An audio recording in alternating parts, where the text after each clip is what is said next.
You have spent years choosing everyone except yourself. If you have ever given your best energy to people who never noticed, this is exactly why nothing changed. In the next 14 minutes, I will show you what happens the moment you become addicted to yourself instead. Somewhere along the way, you learned a specific lesson, that choosing yourself was selfish, that putting your own needs first made you less of a good person, that the highest form of character was the constant willingness to come last. This lesson came from people who benefited enormously from you believing it.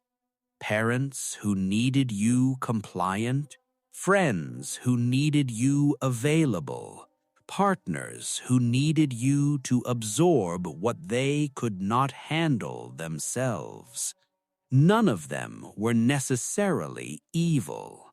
Most of them were simply operating the way people operate when someone else has agreed to come last so they do not have to.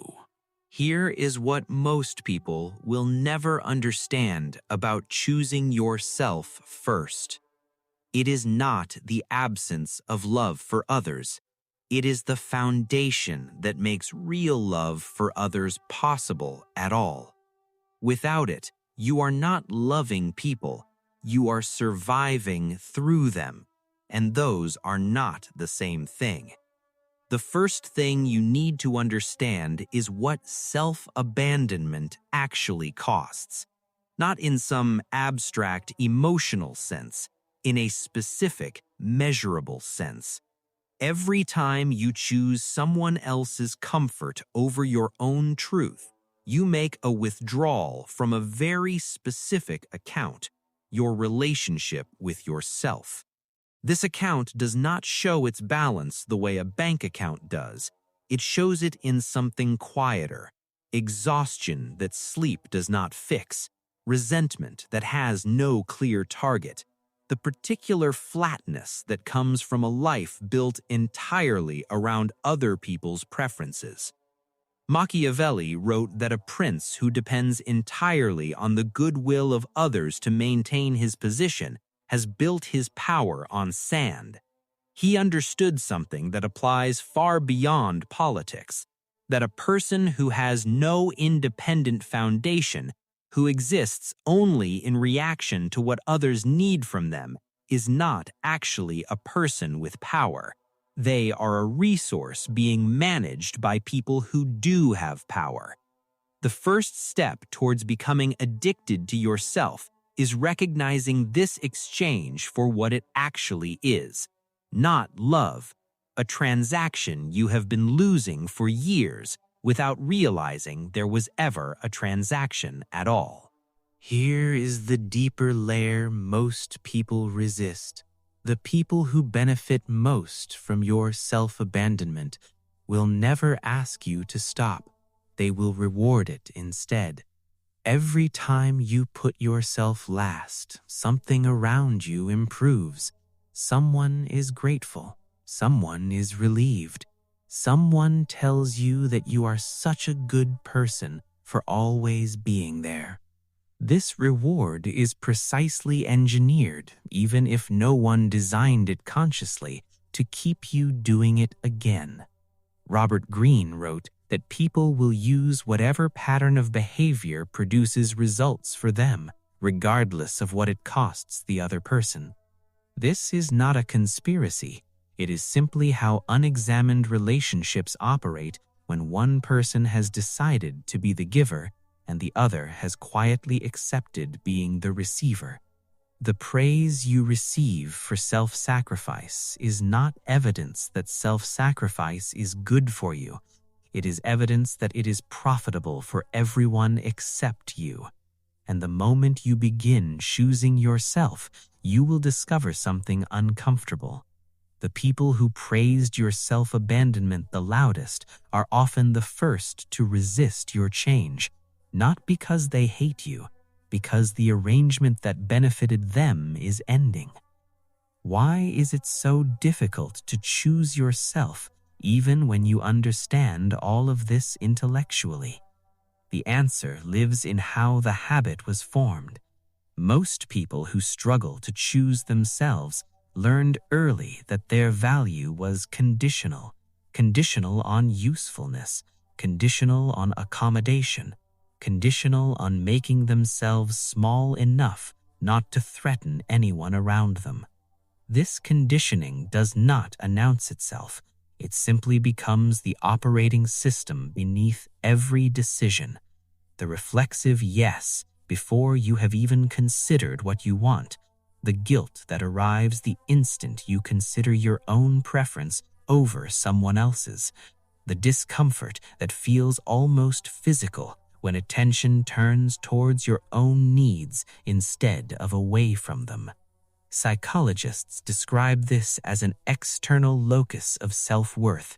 Your sense of being acceptable depends entirely on input from outside yourself. And a person operating from an external locus cannot truly choose themselves because the self being chosen has never been allowed to exist on its own terms before it can be chosen at all. So what does choosing yourself actually look like in practice? Not selfishness, not coldness, not the abandonment of everyone who has ever needed you. Something far more precise. The first move is becoming the primary source of your own validation. This does not mean you stop valuing what others think entirely. It means their opinion stops being the deciding vote on whether you are allowed to feel good about yourself. You build private evidence instead. The standard you held when no one was checking, the work you completed when no one would have known if you had not, the promises to yourself that you actually kept. This evidence becomes a foundation that does not collapse the moment someone withholds your approval. The second move is learning to sit with the discomfort of disappointing people. This discomfort is not a sign you are doing something wrong. It is simply the cost of finally existing as a separate person with your own preferences. Every person who has ever transitioned from self-abandonment to self-respect has had to walk through a period where people who benefited from the old version of them expressed displeasure about the new one. That displeasure is not information about your worth.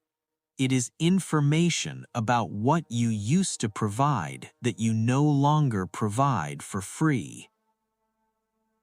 The third move is treating your own time and energy the way you would treat the time and energy of someone you genuinely respected.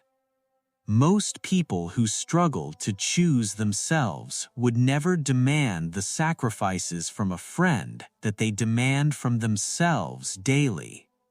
Notice that gap. It is the clearest evidence available that the standard being applied to you is not actually fair. It is simply familiar. The Stoics offer something here that sounds almost contradictory at first. Marcus Aurelius wrote extensively about duty to others, about service, about the obligations we owe to the people around us.